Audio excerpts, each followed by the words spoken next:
聚換正氣，驚醒東方最夢。中華男兒勃發志氣，大家去衝，手中握着計劃，心中湧出美夢，同族後裔誓要去顯東方的威風。不懼強敵，不怕打風波洶湧，心中緊記，隆重東方的威。Hello, everyone, and welcome back to the Not Content Podcast. My name is Jerome and we are back again, continuing our theme of discussing Jackie Chan movies this January. On this episode of the podcast, we will be discussing 1983's Project A very notable collaboration between Jackie Chan and Sammo Hung as they co-directed this movie. If you would like to follow us, please do so through YouTube by subscribing, liking, hit the bell icon so you can get notifications. If you're listening to the podcast version, listen to us through Spotify and Apple. Leave a 4 or 5-star review. My co-host, of course, is Brian. Brian, last week we were kind of dodging the fires. This week I am staying inside because it is below zero outside. I guess the one good thing is that neither of us are in the South because New Orleans is under a blizzard warning, Brian. So at least we don't have that going for us. Yeah, global warming is not real, right? It's not real. There's no evidence for it. Oh, it's climate change. Let's be clear. It's climate change. Yes, climate change. It's not real, right? Considering all this evidence that's in front of us from the last couple of weeks, it's just not real, and it's all our fault that the fires are there, and it's the government's fault that the fires are there, right? Right? It's a work, right? It's all work by the big government. Yes. There's really no good way to transition. But let's talk about a movie that is, as mentioned, a notable collaboration between the co-directors. This is a movie, as I was watching it, I am surprised that Jackie Chan lived because he takes one of the worst bumps that I've ever seen in wrestling or non-wrestling. I'm surprised he didn't break his neck, Brian. I'm surprised that Jackie Chan is still with us after this movie. Okay, so how do we explain this bump right off the bat? It's like he jumps from the third story of a building through 2 canopies and then hoping to land through the last canopy safely on his ass is what I'm guessing. I don't even understand how he landed. Like he started where he was going to land on his back, and then for some reason, I don't know if it was momentum or whether he did this on purpose, but like he ended up somehow landing on his neck. It's have you ever seen that footage of Chris Benoit throwing Sabu in an ECW ring and Sabu landing directly on his head? That's kind of what happened. And there's been interviews around like all the talk shows and whatnot the last 15, 20 years saying that I guess he didn't break his neck, but he probably fractured it and didn't really go fix it, is what I'm guessing, because he said that he couldn't move his neck correctly for the next 2 years. And that also reminds me of the Arn Anderson injury. I don't know if people know this, but when he broke his neck in '89 in Madison Square Garden against the Rockers, it's very similar where it's almost kind of like he didn't realize he broke it and he didn't really treat it well, and then it kind of just, made it worse. And I think in this case it was kind of a similar situation where he jammed it, because you can clearly see in the cut, like they used 2 different cuts. They show you originally how he got injured and then cut to a different cut completely. But man, he landed straight on his head. But man, that momentum just jammed his neck. It's almost like helmet to helmet contact in football. It was gnarly, but surprisingly, he gets injured worse in the movie we talk about next week. But this is more famous because they actually put it on camera, and you can see him directly playing his head on the ground on the concrete. It was just gnarly. I mean, the thing is that this is also Jackie Chan as the director, so presumably he had some control over the set. This is not a director telling him to do this, so he willingly put himself through this misery, and I can't even imagine what that has to be like.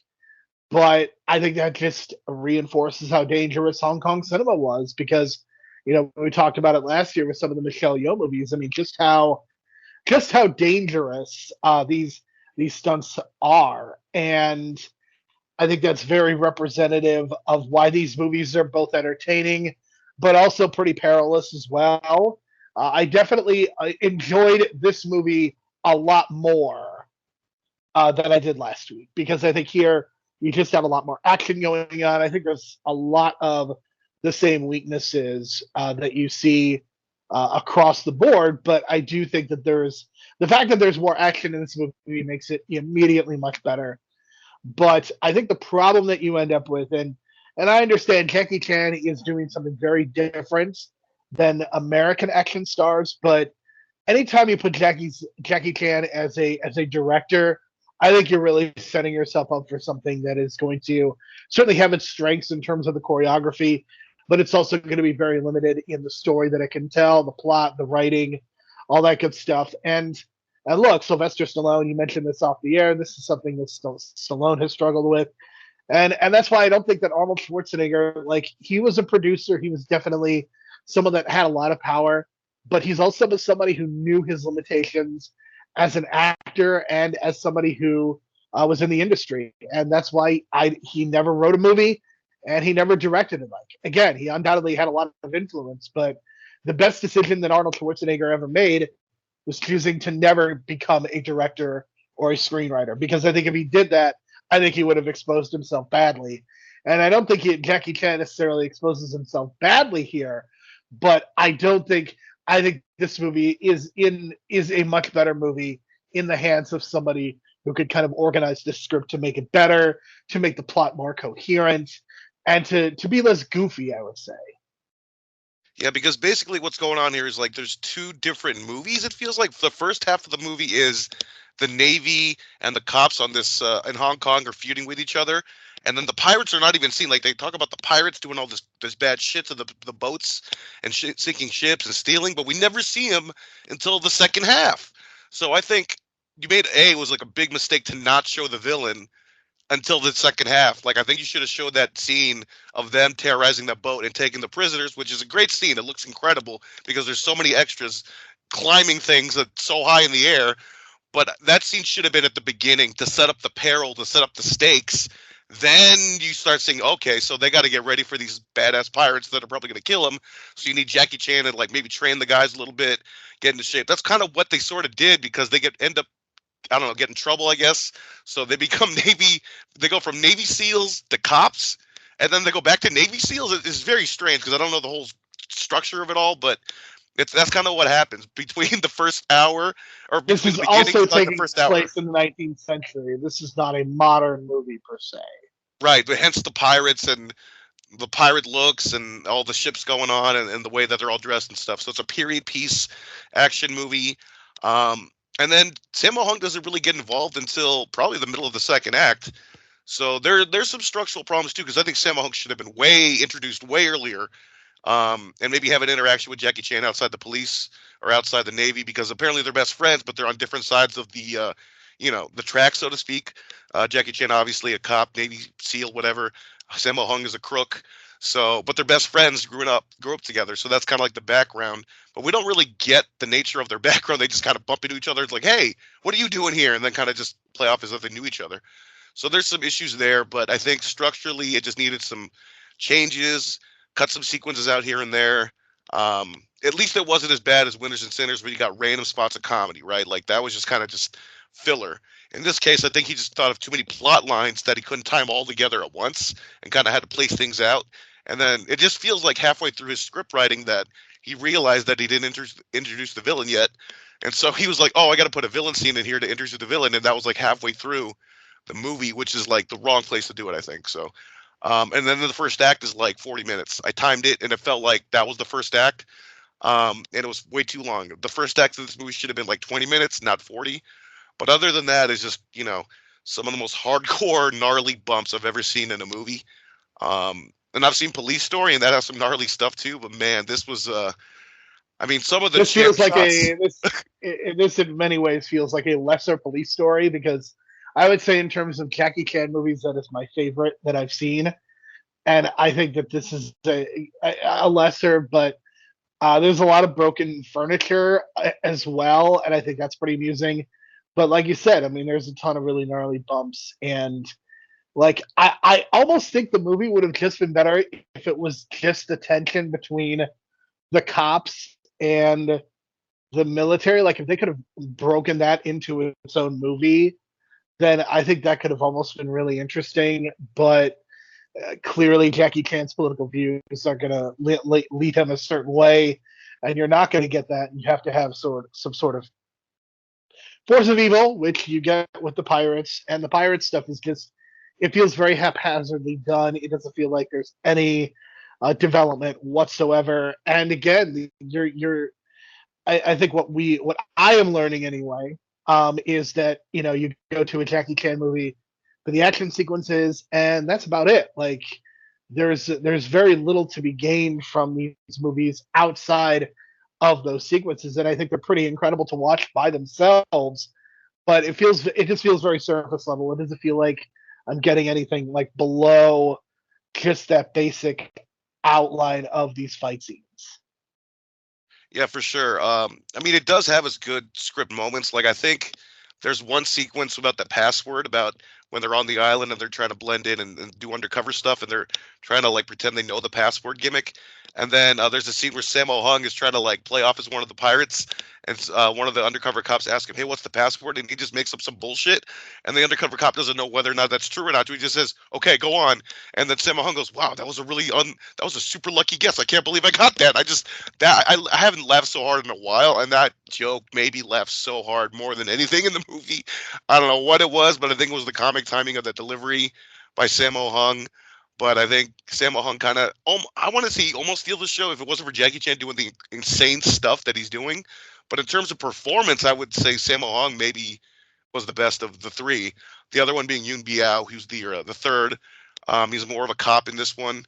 He has a great action stunt guy too as well. Like, he's got good acting chops. I think his delivery is really good. In terms of line delivery, he delivers some of the most complex lines of the movie. Only because like he's set up to do this joke where it's like he sees the guy and he's trying to guess the password, and he just like he doesn't stop talking, and the guy gets so confused that he just punches the guy because the guy was confused and distracted by all the talking. So he had good line delivery in this one. So the three of them really like kind of are separated, and then they're kind of mixed together in pairs, and then at the end of the movie they're all three of them fighting the pirate at the same time. So that kind of is like that slow build up to all three of them on the screen at the same time, which is a good build up, because considering that they're only like in pairs, like I said, throughout the whole movie, then it sets it up for the finale. I just wish that the villain was just more thought out well, like very generic, very sloppy, and very stupid for a pirate, considering that he lets Jackie Chan in undercover and doesn't even ask for ID or anything, just lets him in, and very foolish of him to do that. But again, we don't get this pirate until 45 minutes into the movie. And it's so weird because, like I said, it should have been at the beginning, and we didn't see him doing enough dastardly things. I feel like he just kind of hijacked a boat, and then he started partying, and that was it. So it's kind of like we just hear about all the things he's done, and we did see him take over that boat. But man, that was just a missed opportunity, because that guy was like well dressed for the villain role. They put a lot of makeup on him. They dirtied him up. They trained him for some sword fighting skills for the finale, but they just didn't give him enough time. I think they gave too much time to Jackie Chan and not enough to the villain, to be honest. Yeah, I think that's generally been a problem with Jackie Chan movies, is that you don't get that, and I think it really just kind of bears itself out throughout. So I think in terms of like when we place this, like in terms of Jackie Chan's like oeuvre, so to speak, I mean, this really is kind of after his time in the United States, where he does, I believe, the movie that we talked about 2 weeks ago, and he does Cannonball Run, correct? Or Cannonball Run 2. Cannonball Run 1. And the thing is about Cannonball Run is that I guess that was the introduction of the blooper reel or the gag reel on the end credits, which is why it's the first movie that Jackie Chan adapted that. And I think that's one of the best parts of Jackie Chan movies going forward, is like you actually look forward to the end credits, because it's actually like intriguing and funny, and it's like you get to relive some of the stunts. So I think credit to Cannonball Run, despite the critics hating it at the time. And I just watched the Siskel and Ebert review of it, because I've been on the Siskel and Ebert rabbit hole, and they just demolished that and the sequel. So they were even appalled that they even made a sequel. But still, like, Cannonball Run is one of those Burt Reynolds movies that you just hear about and don't really watch, because it's like the low point of his career, along with Dom DeLuise, I feel. And then it's just known for like, hey, oh, that's not the movie with Jackie Chan, and then B, the end credits. But yeah, I mean, and then he kind of goes back to Hong Kong, and he goes on this run. Like, I know that Project A is kind of regarded as a pretty important movie in his career, and then he gets into Police Story, and Police Story is probably the most, like, in terms of his non-American work, Police Story is probably his best known and kind of regarded as his best movie, right? I would say so. I mean, that's the first one I watched, so it's probably like I set the bar too high, maybe. I mean, not the first one I watched, but the first one I watched in terms of his 80s run. Like, I did watch Armor of God when I was younger, but that's like 89. That kind of leads more to the 90s run. And it was released in the US, so I would say so. Like, Police Story was the first of like the 80s Jackie Chan movies that I saw. And based on that, I had these high expectations because that actually does have a great written out villain. And I think the storyline is probably his best written storyline. That's why the movie works so well. But in this case, it's like some of those elements are not here in this, and it's more focused on like the set pieces and like the choreography. And it's like we got to get our boy Sammo Hung some screen time, and like it was kind of like we got to serve our masters for this one. But in Police Story, he doesn't have Sammo Hung, he doesn't have Yuan Bio, so it's just kind of the focus is on him. So I think that's the big difference between this movie and that movie. But I mean, a lot of people have seen Police Story. I felt like Project A is less talked about, even though it's on the upper echelon. So that's kind of why I picked this one instead of Police Story, because me and Jerome love Police Story, so it was just going to be us saying the same things. But in this case, there's like a lot more to dive into and chew into this one. But I mean, this movie did do well, like 18 million worldwide total box office. That was a big hit for him, considering that, as we mentioned before, Battle Creek Brawl was not a hit. It did modest money, and then Cannonball Run was not the venture into the U.S. that Jackie Chan thought it was going to be. So going back to Hong Kong was the best move for him. There's a sequel to this movie that doesn't have the other two actors as well, and that was successful as well. But I think a lot of people are just going to remember that clock tower scene. And I mean, it's just strange to me that this was 2 years before Back to the Future, and I can't help but thinking like they used the same angles. You know what I mean? Like the same kind of point of view on some of those shots. So I don't know. And I can't even think of any other movie right now. Well, Jackie Chan, I guess, during the bicycle sequence was more concerned about looking like E.T. So it's funny how Spielberg I was saving that for the main event because I think the bicycle sequence is so like. I mean, it's the best scene in the movie. I don't know, like sure. It's Jesus, like the amount of like time that must have took to film, and incredible. I like how it just works and the way that they use the narrow space, and it's like you feel borderline claustrophobic, right, because of the narrow walls. It was just really well shot, and God, I hope Jackie Chan didn't really hurt his balls on that one shot when he sat in without the padding. That was brutal. I was feeling that one for sure. But man, just the way he used the bicycles as a weapon, and then using the like we said before, Jackie Chan is great when he uses the obstacles and the objects around him as part of the choreography, and that's very much so in that sequence. So, I mean, this is like a high recommendation in terms of like the wow factor. But if you're going in for like good writing, you're not going to find that here. Not find it. But I will say, in terms of pirate movies, this is probably better than the last two pirate movies that Disney produced. So I don't know what that says about Disney, but I will watch those movies for quite some time. So I don't feel confident in my ability to speak on that. But so it's funny you mentioned that, because one of the things that I always think about in my head is, if you remember the Watchmen HBO TV series, one of the things, I don't know if it's mentioned in the show, but I guess this is a canon thing. Instead of superhero movies taking off, there was like pirate franchises were taking off in the Watchmen universe, and that always tickles me. Yeah, and it was just a prediction of what was to come in 2003, because that's when it really, really set off, obviously, with Pirates of the Caribbean. But I don't know. I just feel like maybe like they kind of used some of this stuff from Project A as kind of like a building point, because I do feel like it was very Disney-esque in dealing with the pirates. Like I said, they could have done a lot more brutal stuff, and they hinted at some of the brutality and like the possible rape of women, but they didn't go over the line. So there's certainly some pretty grisly stuff in this, but I mean, you look at Jackie Chan and just the way that his career developed, like, he has his American failure, and then he's basically in Hong Kong for the next 12 years. I know Rumble in the Bronx is kind of one of the first movies I remember of his kind of taking off in the States. And then naturally he does Rush Hour, and that turns him kind of into a star in two continents. But it's I think he's somebody that is extremely well noted in terms of his action, and it is all well deserved. But his filmography, he's been in a lot of stuff. Like, that's the other thing, is like he has been in a lot of movies, directing, starring, and it's pretty crazy to me that he has been in so many movies, because you don't really see that kind of output post the studio system era. But I mean, he's just been in a ton of movies in the last 50 years.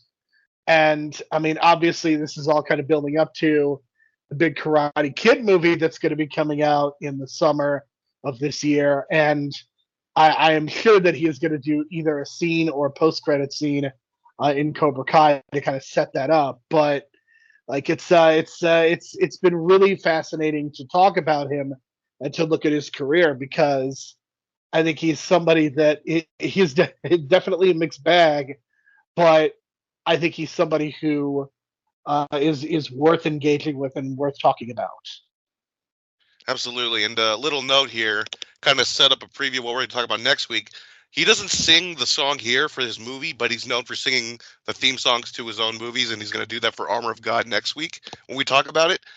But I just found out recently, and I probably found out a long time ago, and it just kind of slipped my mind, but in the Hong Kong release of Beauty and the Beast, he is the voice of the Beast, and he sings the song Beauty and the Beast in Cantonese, and it's fucking amazing because it's his own voice, and he does the voice of the Beast, so it's just perfect, perfect on the casting right there, and it's just amazing. And then he's also the voice of the captain in Mulan.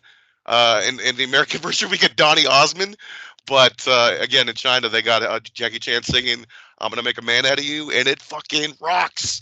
So I would recommend looking for those YouTube videos, and that's kind of a preview of what's to come when we talk about the song next week, High Upon High, which the Stoner Brothers use on the Indies. So it's going to be a lot of fun talking about Armor of God next week, because that's more of like an Indiana Jones type mixed with Jackie Chan, and we could talk about the epic fall that he has in the tree, which they show in the end credits, because I mean, he fell out of a tree and that damn near killed him, and he would continue on making the movie a month later. So there you go.